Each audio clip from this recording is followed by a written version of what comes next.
महामारी के बीच देश में मानसून ने दस्तक दे दी है। मानसून के आते ही बेगूसराय में एक बार फिर से बाढ़ का खतरा मंडराने लगा है, खासकर वैसे इलाके जहां गंगा नदी आती है और कहर बरपाकर चली जाती है। ऐसी परिस्थितियों से निपटना हर बार प्रशासन के लिए एक चुनौती होती है। हर बार प्रशासन लोगों को बाढ़ से बचा लेने का दावा करती है। एक बार फिर से मानसून आते ही प्रशासन सजग दिखाई पड़ रही है और उन इलाकों का दौरा कर रही है जहां सबसे ज़्यादा बाढ़ का खतरा मंडरा रहा है। गंगा नदी का जलस्तर बढ़ने और संभावित बाढ़ के मद्देनज़र नदी में होने वाले कटाव को रोकने के लिए प्रशासनिक तैयारी युद्ध स्तर पर चल रही है। कटाव निरोधक कार्य के लिए पटना जिला से 1 दर्जन से अधिक मोटर वाले बड़े नाव और मजदूरों को मंगवा कर लगाया गया है तथा यह सब दिन रात काम में लगे हुए हैं। स्थानीय स्तर के कुछ मजदूरों को भी रखा गया है। 30 जून तक सभी कार्य हर हाल में पूरे कर लिए जाएंगे। कटाव निरोधक कार्य ससमय पूरा करने के लिए डीएम अरविंद कुमार वर्मा ने मटिहानी एवं बलिया प्रखंड के कटाव स्थल का निरीक्षण किया। मटिहानी के गोरमपुर घाट से चकौर घाट तक चल रहे निरोधक कार्य का पैदल जायजा लेने के बाद डीएम ने बताया कि जल संसाधन विभाग सिंचाई डिवीजन बेगूसराय द्वारा 6 तथा रोस्टर डिवीजन द्वारा 4 योजनाओं पर कार्य चल रहा है। नदी के कटाव स्थल तथा बांध की सुरक्षा के कार्य युद्ध स्तर पर किए जा रहे हैं। सभी जगह जियो पैक के माध्यम से जाल बनाकर कटाव रोकने के उपाय किए जा रहे हैं। बांध की सुरक्षा के लिए आज से 262 होमगार्ड जवानों को तैनात किया गया है। यह सभी जवान अगले आदेश तक 1-1 किलोमीटर की दूरी पर तैनात रहेंगे ताकि प्राकृतिक रूप से होने वाली तथा असामाजिक तत्वों द्वारा पहुंचाए जाने वाली क्षति की सूचना तुरंत मिलने पर आवश्यक कार्रवाई की जा सके। डीएम ने बताया कि जिला में बाढ़ पूर्व होने वाली सारी तैयारी पूरी कर ली गई है। शरण स्थल चिन्हित कर लिया गया है। 37 सरकारी नाव की मरम्मत कर ली गई है। निजी नाव को भी चिन्हित कर लिया गया है। कमिश्नरी से अप्रूवल मिलते ही 1 जुलाई से 30 सितंबर तक के लिए निजी नाव का अनुबंधन किया जाएगा। बाढ़ प्रभावित के रूप में जिला के 12 प्रखंड के 72 पंचायतों को चिन्हित किया गया है। बाढ़ के दौरान प्रभावित लोगों के लिए कम्युनिटी किचन चलाए जाएंगे। सभी किचन में सैनिटाइजर एवं मेडिकल टीम द्वारा थर्मल स्क्रीनिंग से जांच की व्यवस्था रहेगी। मास्क का भी वितरण किया जाएगा। शरण स्थल को आइसोलेशन सेंटर से टैग किया जा रहा है ताकि आपात स्थिति में तुरंत आवश्यक कार्रवाई हो सके। बाढ़ राहत कैंप के लिए खाद्य सामग्री की टेंडर प्रक्रिया अंतिम चरण में है। इसके अलावा सभी संबंधित अंचल अधिकारी को लोकल सप्लायर भी चिन्हित करने का आदेश दिया गया है। पशु चारा के लिए एजेंसी का चयन कर लिया गया है। आवश्यक दवा का स्टॉक हो गया है। ब्लीचिंग पाउडर एवं चूना का स्टॉक 1 सप्ताह में आ जाएगा। प्रशासन बाढ़ से निपटने के लिए हर तरह से तैयार है और अलर्ट मोड में है। वहीं स्थानीय लोगों का कहना है कि जिस तरीके से इस क्षेत्र में बाढ़ का प्रकोप रहता है और सबसे ज़्यादा दिक्कत है पशु एवं यहाँ पर रह रहे निचले दबके व्यक्तियों को काफ़ी दिक्कतों का सामना करना पड़ता है, क्योंकि जब बाढ़ का समय आता है तो प्रशासन भी एक्टिव हो जाते हैं, लेकिन जब बाढ़ विकराल रूप लेती है तो प्रशासन की उदासीनता देखने को मिलता है। स्थानीय लोगों ने यह भी कहा, डीएम साहब इस बार आए हैं और जायज़ा लेकर के गए हैं, लेकिन कहीं यह कागज़ में ही सिमट कर ना रह जाए।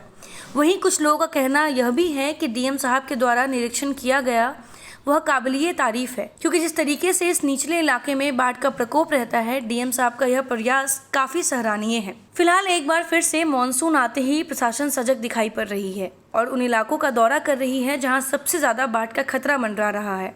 ऐसे में देखना है कि इस बार प्रशासन बाढ़ के खतरे से आम लोगों को निजात दिला पाती है या इस बार फिर प्रशासन का दावा टाई फिर साबित होगी। हाँ, नहीं, प्रशासन की तरफ से हम लोग पूरी तैयारी काफ़ी तैयारी तो कंप्लीट कर चुके हैं, लेकिन जो 15 जून तक कुछ कार्य होने थे उसमें कुछ विलम्ब है। उसी का निरीक्षण करके हम लोग तेज़ी ला रहे हैं ताकि बांध की सुरक्षा कंप्लीट हो सके। और साथ ही साथ हम लोग अन्य तरीके के शरण स्थल चिन्हित कर लिए हैं। हम लोगों के सरकारी नाव जितनी थी उसकी मरम्मती करा ली गई है। लगभग 37 नाव हैं और निजी नाव पूर्व के अनुभवों के आधार पे, जैसे गंगा में तो 2016 में भी बाढ़ आई थी, पिछले साल भी आई थी कुछ हद तक, और बूढ़ी गंडक में भी 2007 में भयंकर बाढ़ आई थी। तो सब पूर्व के अनुभवों के आधार पे कौन कौन से संभावित प्रखंड पंचायतें हो सकती हैं उसको भी चिन्हित किए हैं। तो लगभग 12 प्रखंड में 72 पंचायतें हम लोग अभी चिन्हित किए हैं जो भी संभावित प्रभावित हो सकती हैं। उन सभी में हम लोगों ने निजी नाव कितनी ज़रूरत पड़ेगी उसको भी आकलन कर लिया है और उसका भी कमिश्नरी मुख्यालय से रेट अप्रूवल हो जाएगा तो उनके साथ इकरारनामा भी किया जाएगा 1 जुलाई से 30 सितंबर तक का, ताकि हम लोग उसको समय आने पर, आवश्यकता पड़ने पर उसको यूज़ करें। साथ ही साथ खाद्य सामग्रियों का, अन्य सामग्रियां जो कैंप चलाने के लिए लगती हैं, उसका भी टेंडर किया गया है, वो भी 28 तारीख को फाइनल हो जाएगा। इसके अतिरिक्त सभी अंचलाधिकारियों को लोकल स्तर पर भी इस तरीके के सप्लायर को चिन्हित करने का निर्देश दिया गया है, ताकि आवश्यकता पड़ने पर उसका प्रयोग हो सके। पशु चारा का टेंडर किया जा चुका है, इसमें एजेंसी और दर निर्धारित है, ताकि आवश्यकता पड़ने पर हम उसका भी सप्लाई कर सकें।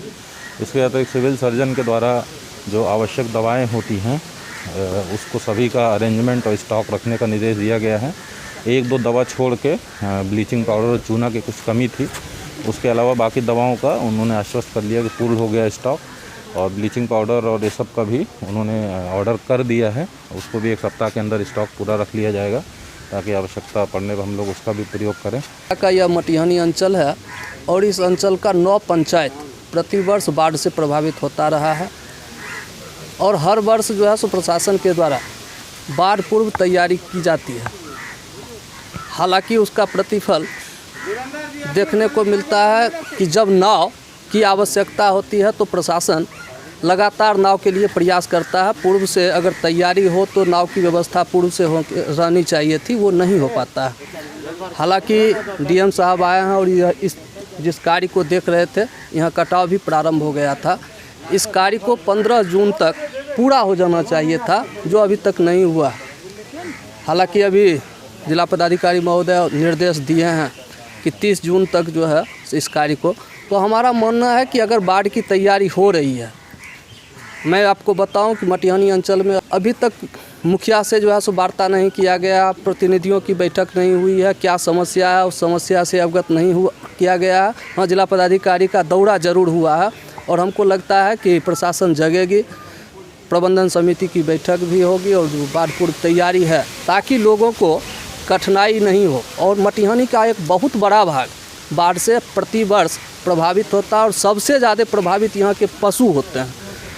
मटिहानी में 16 पंचायत है, इसमें से 12 पंचायत करीब बाढ़ के खौफ में रहता है, और बाढ़ के कारण स्थिति यह हो जाता है कि यहाँ के लोगों को रातों की नींद हो जाती है।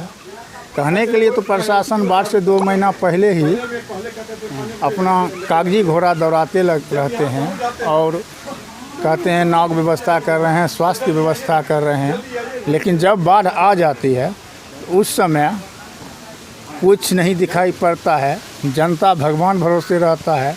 जनता इसके लेकर पिछले दिनों ब्लॉक तक दर्जनों बार धरना प्रदर्शन किया था, लेकिन यहाँ के अधिकारी सिर्फ कुंभकर्ण नींद में सोए रहते हैं। इससे सिद्ध होता है कि आज जो डीएम साहब यहाँ दौरा किए हैं, वह भी एक कागजी खाना पूर्ति है, फिर बाढ़ आएगी वही ढाक का 3 पात होगा। ये जांच करने के लिए आए थे डीएम साहब और विभागीय अधिकारी लोग। यहाँ लगभग 1.5 माह से काम चल रहा है। यह कटाव निरोधक कार्य हो रहा है। गंगा नदी के कटाव के कारण काफ़ी ज़मीन कट गई है, उपजाऊ ज़मीन कट गई है, जिसे बचाने के लिए सरकार द्वारा कटाव निरोधक कार्य कराया जा रहा है, और हम लोग ठेकेदार और मुंशी मिलकर यह कार्य करा रहे हैं। इस कार्य में लगभग 500 से अधिक मजदूर कार्य कर रहे हैं, और कार्य अभी तक आधा से अधिक कार्य हो चुका है। जो बचा है वह बिहार के आधुनिक अस्पतालों में से एक NSMCH multi speciality 350 bedded hospital, अनुभवी डॉक्टर एवं ट्रेन्ड पैरामेडिकल स्टाफ, विश्व स्तरीय सुविधाओं के साथ अत्याधुनिक ऑपरेशन थिएटर, ICU, NICU, निशुल्क OPD परामर्श, 24 घंटे इमरजेंसी सर्विसेज और जटिल गर्भावस्था का इलाज। Netaji Subhash medical college and hospital, Amhara, Bihta, Patna.